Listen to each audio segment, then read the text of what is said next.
So in this video, we want to talk a bit about anti-cholesterol medications. Anti-cholesterol medications can be in the form of drugs or foods, and they are medications that control the blood cholesterol level inside your body, meaning it balances the ratio of LDL and HDL, which is the good and bad cholesterol, alright?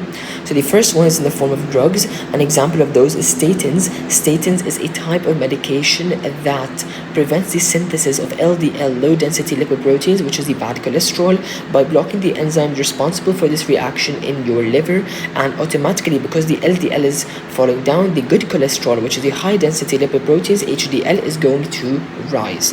But this also has some side effects that we need to be aware of, which is diarrhea and constipation, sometimes both at the same time, which is like the IBS stage C or 3.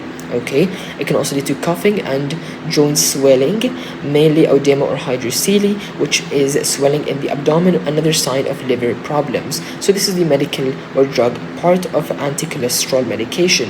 Now it can also be in the form of food. In the form of food, plants, sterols, and stanols, which are types of food that prevent the saturated fat from being absorbed by binding to them in the small intestine. Automatically, of course, this is going to reduce the LDL levels and increase the HDL levels, preventing the synthesis of low density lipoproteins, which is the bad cholesterol. Now, research evidence has shown that animal fats are not responsible for building high cholesterol levels, especially the bad cholesterol.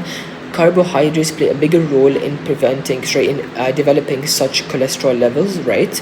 But not the animal fats, because the carbohydrates, what is needed for your body, will be stored as glycogen in the liver and muscle cells for later use during activity, and the remaining excess carbohydrates will not be stored as glycogen. Instead, they will be converted to fat known as adipose tissue inside different parts of your body.